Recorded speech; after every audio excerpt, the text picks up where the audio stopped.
এই ভিডিঅ'টোত আমি হৰুৱাই আৰু ৰুবেলাৰ সন্দেহজনক নিশ্চিত ঘটনা বা মহামাৰী ধৰা পৰাৰ পাছত সমাজত গ্ৰহণ কৰিবলগীয়া উপযুক্ত জনস্বাস্থ্য সঁহাৰি ব্যৱস্থাৰ বিষয়ে জানিবলৈ পাম। এই সন্দেহজনক ঘটনাৰ পাছত জনস্বাস্থ্য সঁহাৰিৰ মূল কাৰ্যকলাপ হ'ল ঘটনাৰ তদন্ত। হৰুৱাইৰ সন্দেহজনক ঘটনাৰ তদন্তৰ সময়ত কোনো অতিৰিক্ত সন্দেহজনক ঘটনা চিনাক্ত কৰিবলৈ চুবুৰীয়া অঞ্চলত অনুসন্ধান কৰক। যদি কোনো অতিৰিক্ত সন্দেহজনক ঘটনা পোৱা যায় তেন্তে সেইবোৰৰ তদন্ত কৰক। যদি বিগত 4 সপ্তাহত এটা ব্লক, ৱাৰ্ড বা পৰিকল্পনা ইউনিটত 5টা বা তাতকৈ অধিক সন্দেহজনক মিজেলছৰ ঘটনা পোৱা যায় বা মিজেলছৰ সন্দেহজনক মৃত্যু হয় তেন্তে ইয়াক মহামাৰী হিচাপে ঘোষণা কৰক। মহামাৰীৰ ক্ষেত্ৰত গাঁও, মহল্লাত হৰুৱাইৰ সন্দেহজনক ঘটনাৰ ক্লাষ্টাৰিং ধৰা পেলাবলৈ মহামাৰীৰ সংকেত পোৱাৰ 72 ঘণ্টাৰ ভিতৰত প্ৰাৰম্ভিক অনুসন্ধান চলোৱা উচিত। যদি হৰুৱাইৰ সন্দেহজনক ঘটনাৰ ক্লাষ্টাৰিং ধৰা পৰে, নমুনা সংগ্ৰহৰ লগতে মহামাৰী তদন্ত প্ৰপত্ৰ পূৰণ কৰি পৰিকল্পিতভাৱে বিতং মহামাৰীৰ তদন্ত কৰাটো প্ৰয়োজনীয়। মহামাৰী তদন্তৰ নিৰ্দেশনা অনুসৰি অতিৰিক্ত সঁহাৰি ব্যৱস্থা গ্ৰহণ কৰিব লাগে। শেষ ঘটনাৰ ৰঙচুৱা সৰু সৰু ফুহা সদৃশ ওলোৱাৰ তাৰিখৰ পৰা 1 মাহলৈকে সেই অঞ্চলৰ কোনো অতিৰিক্ত সন্দেহজনক ঘটনাৰ ওপৰত নজৰ ৰাখক। যদি চিনাক্ত হয় তেন্তে সেইবোৰক মহামাৰী তদন্তত অন্তৰ্ভুক্ত কৰক। হৰুৱাইৰ সকলো সন্দেহজনক ৰোগীক ভিটামিন এৰ 2 পালি দিয়া উচিত। সংক্ৰমণ যাতে অধিক বিয়পিব নোৱাৰে তাৰ বাবে চকলা ওলোৱাৰ পৰা 4 দিনৰ ভিতৰত সন্দেহজনক ৰোগীক আইচোলেশ্যনত ৰখাৰ বিষয়ে পৰিয়ালক অৱগত কৰক। জটিলতাৰ ক্ষেত্ৰত স্বাস্থ্যকৰ্মীক যোগাযোগ কৰিবলৈ অভিভাৱকসকলক শিক্ষিত কৰক। নিশ্চিত মহামাৰীৰ প্ৰতি জনস্বাস্থ্য সঁহাৰি হৈছে নিৰীক্ষণ ব্যৱস্থা শক্তিশালী কৰা।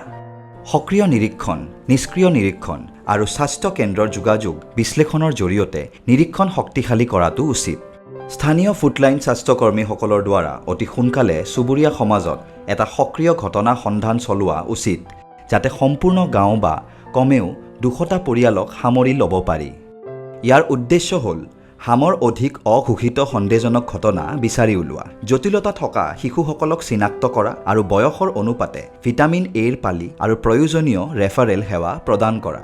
ইয়াৰ সমান্তৰালকৈ হাতত থকা ৰিপৰ্টিং নেটৱৰ্কৰ ভিতৰত আৰু বাহিৰত নিষ্ক্ৰিয় ঘটনা নিৰীক্ষণ শক্তিশালী কৰা উচিত। সেয়েহে ৰিপৰ্টিং ইউনিটসমূহৰ H002 সাপ্তাহিক ৰিপৰ্টিঙৰ ট্ৰেক কৰি আৰু প্ৰভাৱিত ব্লকৰ ভিতৰত IDSP-P প্ৰপত্ৰৰ দ্বাৰা নিষ্ক্ৰিয় নিৰীক্ষণ কৰা উচিত। অঞ্চলটোৰ সকলো ৰিপৰ্টিং ছাইটকে হৰুৱাইৰ বা ৰুবেলাৰ পজিটিভ ঘটনাৰ বিষয়ে সতৰ্ক কৰি দিব লাগে। মহামাৰী সংলগ্ন অঞ্চলৰ সকলো স্বাস্থ্য কেন্দ্ৰক সজাগ কৰিব লাগে আৰু হৰুৱাইৰ সন্দেহজনক ঘটনাৰ বিষয়ে তাৎক্ষণিকভাৱে ৰিপৰ্ট কৰিবলৈ উৎসাহিত কৰিব লাগে। ৰিপৰ্ট কৰোঁতে কিবা ঘটনা বাদ পৰিছে নেকি তালৈ লক্ষ্য ৰাখিব লাগে। ফ্ৰণ্টলাইন কৰ্মীসকলক ঘটনা ধৰা পেলোৱা আৰু ইয়াৰ ৰিপৰ্টিং কৰাৰ বাবে অনুপ্ৰাণিত আৰু পুনৰ সজাগ কৰক। লগতে হৰুৱাইৰ ৰোগীসকলক ৰেছ ওলোৱাৰ পিছত কমেও 4 দিনৰ আইচোলেশ্যনত ৰখাৰ গুৰুত্বৰ বিষয়ে পৰিয়ালৰ সদস্যসকলক শিক্ষিত কৰক। স্থানীয় অংশীদাৰসকলৰ মাজত হৰুৱাইৰ স্থানীয় সংক্ৰমণৰ বিষয়ে সজাগতা বৃদ্ধি কৰাটো গুৰুত্বপূৰ্ণ। ইয়াৰ উদ্দেশ্য হৈছে তেওঁলোকক মহামাৰী আৰু অধিক ঘটনাৰ সম্ভাৱনাৰ বিষয়ে সতৰ্ক কৰা, সন্দেহজনক ঘটনাৰ বিষয়ে তাৎক্ষণিকভাৱে অৱগত কৰিবলৈ উৎসাহিত কৰক।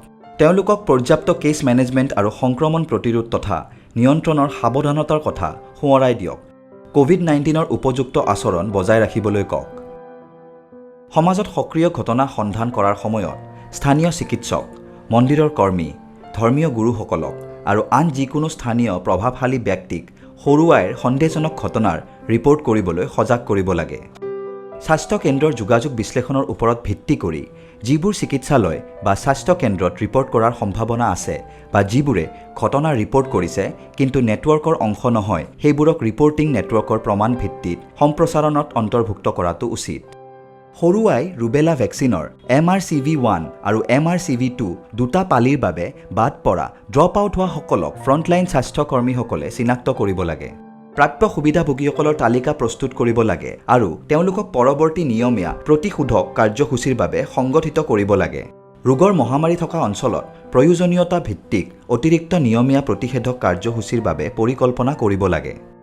পৰিকল্পনা ইউনিট আৰু ব্লকৰ নিয়মীয়া প্ৰতিষেধকৰ সূক্ষ্ম পৰিকল্পনাবোৰ পুনৰীক্ষণ কৰি কাৰ্যসূচীৰ সংযোজন আৰু যোগাযোগ পৰিকল্পনাৰ তথ্যৰে আপডেট কৰা উচিত।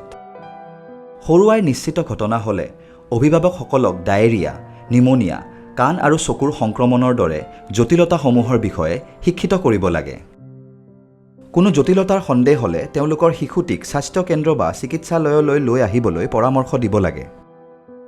ৰুবেলাৰ নিশ্চিত ঘটনা হ'লে চুবুৰীয়াৰ গৰ্ভৱতী মহিলাসকলক চিনাক্ত কৰিব লাগে। যদি মহিলাগৰাকীৰ গৰ্ভ অৱস্থাত একেধৰণৰ লক্ষণৰ ইতিহাস থাকে তেন্তে ঘটনাটোৰ তদন্ত কৰিব লাগে। তেজৰ নমুনা সংগ্ৰহ কৰিব লাগে। চেণ্ট্ৰিফিউগেশ্যনৰ পিছত চেৰামৰ নমুনা স্থাপন কৰাৰ বাবে সঠিক কোল্ড ষ্টেচনত নিৰ্ধাৰিত WHO স্বীকৃত পৰীক্ষাগাৰলৈ প্ৰেৰণ কৰা উচিত। ৰুবেলা নিশ্চিত হোৱা গৰ্ভৱতী মহিলাৰ ক্ষেত্ৰত স্থানীয় FLW সকলে প্ৰসৱ নোহোৱালৈকে মহিলাগৰাকীৰ নিয়মীয়া খা-খবৰ ল'ব লাগে। নৱজাতক শিশুক কনজেনিটেল ৰুবেলা চিণ্ড্ৰমৰ বাবে পৰীক্ষা কৰিব লাগে আৰু প্ৰয়োজনীয় ব্যৱস্থাপনা গ্ৰহণ কৰিব লাগে।